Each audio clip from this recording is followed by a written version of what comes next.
Ramsdale to AC Milan, Douglas Luiz to Arsenal and other club talks. Nketiah is on the verge of leaving. People, deluded, I'm back again. Now, the things that you heard me say, that's what's in the tabloids at this moment in time connected with Arsenal Football Club. As we know, the rumours and all of those things are going to start swirling and whatnot, people. 99.9% of these transfer rumours in terms of incomings and outgoings is BS. But nonetheless, it makes for great talking points with us. So if you give me 30 seconds, I'll share my screen and obviously we'll get exactly into it. Now, on that topic as well, make sure you're smashing the like button and you're subscribing. Thank you for everyone who has, because I've seen we've got 60k. Now, Eddie Nketiah is probably someone that A, needs to move on to play a lot of first team football and develop, and B, someone that could be sold to make significant profit for our significant profit for our football club as we look to get some money in to offset the outgoings. Now, Eddie Nketiah is 100% profit owing to the homegrown rules and things, and on the face of it, he's done well. He's worn the number 14. He's found a spot for himself. He's been capped by the country. At times, he has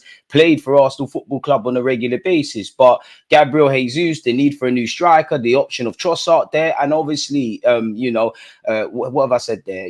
Gabriel Jesus, new striker, Trossard, and obviously Kai Havertz. You're behind them all in the pecking order, and goal scoring is one thing, but in the modern day, it's about what you're doing without that, and they all probably offer more than Eddie Nketiah.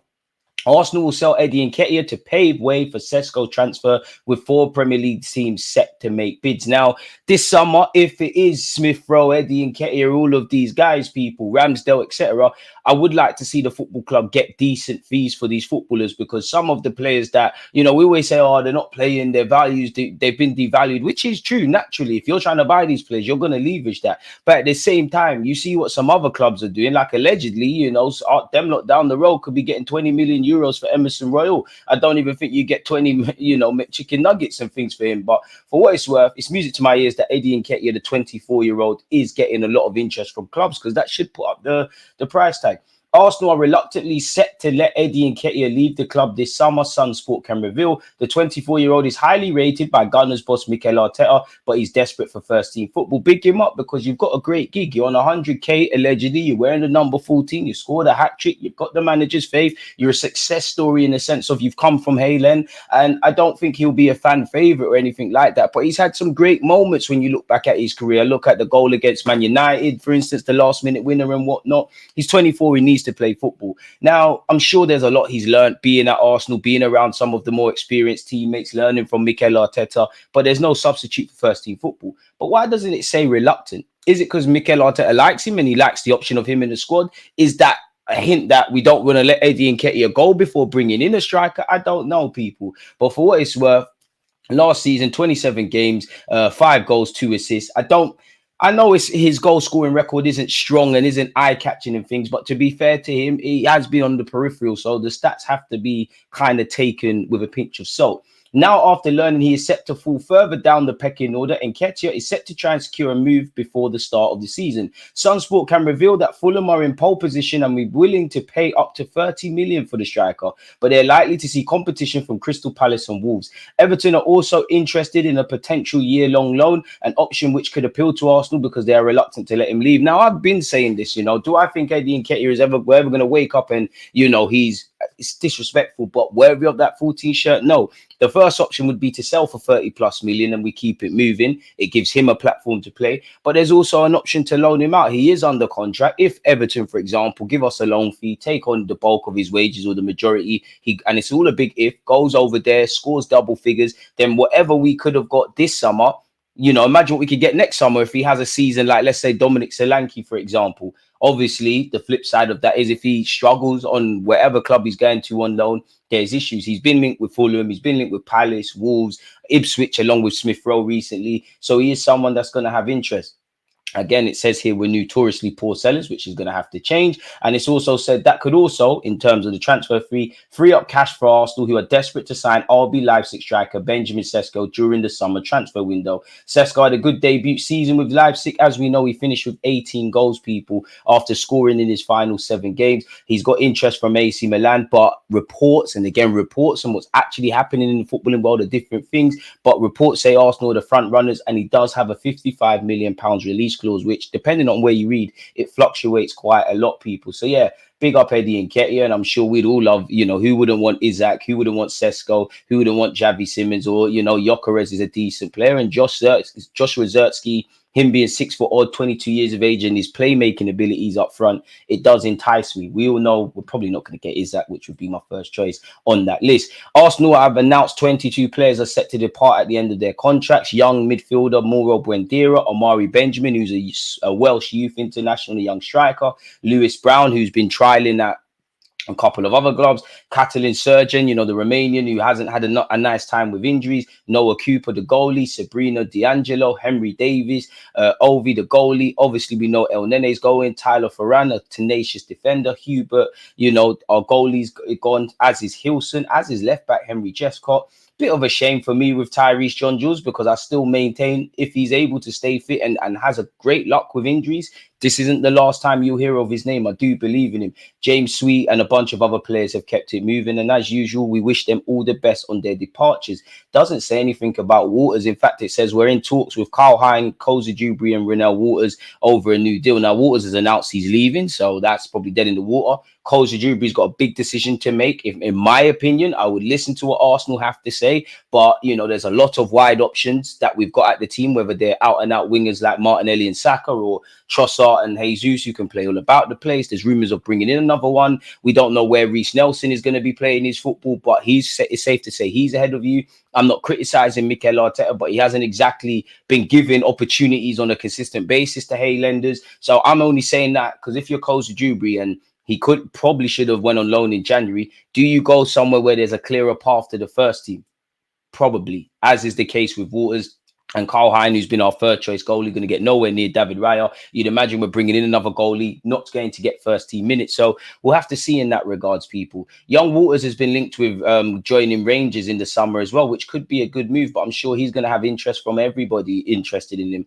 Douglas Luiz, a man that's frequently linked with our football club. Allegedly, he's wanted by a string of Europe's biggest clubs this summer, but the Brazilian will not come cheaply. Arsenal, Manchester United, Liverpool and Juventus have all been credited with an interest in the 26-year-old who's had another excellent season with the Villains, which collectively they will be playing in the Champions League next season. And I'm sure that will entice some players to sign for them, people. Big up Unai Emery. We know Douglas Luiz is a good player. Apparently he enjoyed his best goal scoring season to date. He got 9 goals and 10 in all comps, which is great. Juventus have been linked with him. Apparently Aston Villa wants 60 million for Luiz if they are to let him go. Is that to just Juventus or is that to an English club? I'm not too sure, people. Makes sense why people are interested in him. Apparently he's got a contract that runs until 2026. So within the next 12 to 18 months, they need to be kind of confirming his future and committing him to a new deal, which on the face of it, Villa are doing well under Emery. They're bringing in players. If they keep qualifying for European competition, naturally, on the face of it, there's no need to leave naturally. So we'll have to see. And again, is it a coincidence? I think everybody's interested. But as we just spoke about with his contract, you always see people are trying to get people to sign new deals and suddenly they're linked with everybody and their nan. So I'm not too sure, people, where that's concerned, people. Obviously, he's going to be playing or participating in some capacity for Brazil in the Copa America, which could drive his price tag even up further forward. I don't buy the Nico Williams rumours to Arsenal, but apparently Chelsea have moved away from the bidding to sign the player, and that could hand Arsenal a boost. When you look at rumours concerning him, it seems like not even the price tag, because it's 50 million euros. That's cool. But you look at the wages, apparently he's on 200 grand a week already at Bilbao and wants an upgrade. I'm not saying he's not worth that. I'm not saying he hasn't got a future to be worth that. But is it necessarily worth it? Because that puts you probably around the Saliba, the Kai Havertz's, the Declan Rice's, probably Bukayo Saka, maybe even Odegaard, that kind of realm of the players, which obviously will have a knock-on effect for when we renew the existing players. And obviously if you're bringing in players of a certain caliber. So I don't really buy that. Again, Mike McGahn has been linked with Manchester City because Edison has been linked with a move away, either to clubs in Europe or to clubs, in Saudi. So is this a bit of creative journalism? Nonetheless, a goalkeeper whose days appear numbered at Arsenal in Aaron Ramsdale, he's been linked with AC Milan. AC Milan, not quite what they were when I was growing up, but it's a magical club. It's a big club. They're doing exciting things. couldn't begrudge Ramsdale for wanting to sign for them. But Ramsdale's been linked with Chelsea, with Newcastle, with Wolves, with AC Milan. We'll have to see what the future holds for him in that regards. We're still linked with Osimhen, people. Apparently, Chelsea have called their interest, and according to reports in Italy, people, Arsenal are moving for the Nigerian striker this summer amid interest from the likes of PSG and Saudi side Al Hilal. Again, another one that I just feel the finances, not that they don't make sense because he's a quality player, but just wouldn't make sense. And apparently Napoli are open to signing Smith-Rowe or Tomiyasu as part of a move. Now, Tomiyasu has to stay. I'd be more open to letting Smith-Rowe go. And you lot know me, I'm a big fan of Emil Smith-Rowe. If I'm Napoli, I don't really buy that, you know.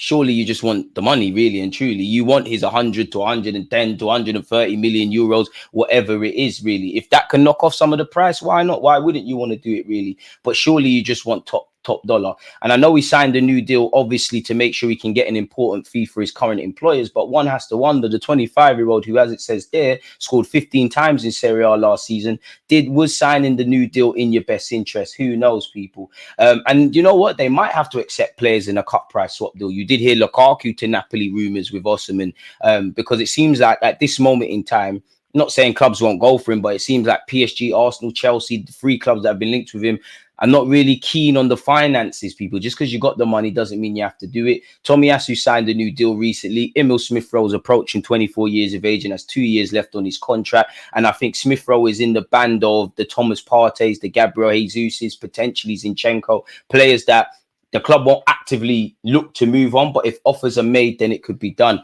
Smith-Rowe needs to play football. And, you know, Italian, you're going to get nice food, lovely way of football. Napoli fans are crazy in a good way. It could be a good move for him. But I'm not too sure if I believe these rumors personally. Let me know your thoughts. Don't forget to like, comment, and subscribe. This rumors is just basically saying the same thing. 1 minute, Zubimendi doesn't want to sign for Arsenal, and Arsenal have moved on. This is said Arsenal are weighing up a deal to sign the Real Sociedad midfielder as we look to strengthen our side. Again, we've talked about him plenty of times. This article has said, you know, he's lined up as Thomas Partey's potential replacement, whatever that means, people. So we'll have to see. He's got a contract until 2027. I think the Zubimendi file is closed. Fulham have still been linked with Emil Smith-Rowe as well, people, for what it's worth. So yeah, draw of that what you will. Mikel Arteta is set to become the highest paid manager in Premier League history with the award of Arsenal's new contract. So is he going to get more a year than Pep Guardiola, who apparently it was 20 million? I'm not too sure. But yeah, the quicker Mikel Arteta can sign a new deal, the better for Arsenal, because we can tick that off, start to work on what we need to do in terms of incomings and outgoings for next season. You know, I mean, the club probably know Arteta is going to stay, but it is what it is. We have been linked with Fai of Barcelona, who I have covered in a video, and I've actually done a tactical video of the guy. So make sure your notifications are on, because we can look more in depth with him. Fabrizio Romano is weighed in on the rumours that Arsenal has bidded 17.5 million quid for the young Barcelona Athletic B. I think that's the name of their B-side defender. Barcelona also have a talented young defender in Fai, who continues to attract interest with other clubs. They've rejected bids in the past from Nice and Lens. Arsenal have been mentioned again, but by some media outlets, but nothing is close or advanced now, as Barcelona still have a decision to make on Fai's future. Many clubs are interested in the 19-year-old, but it's too early to mention anything concrete or close now. So again, any rumours that Arsenal are about to sign him are premature. Arsenal have been linked with Osman Diomande, and apparently Sporting Lisbon are willing to sell him for something between 50 to 60 million euros, despite him having an 80 million euro price tag. We were linked with him in his days at Denmark, so I wonder if we'll spin the block there. Once again, allegedly, Osimhen is expecting an offer from Arsenal this summer.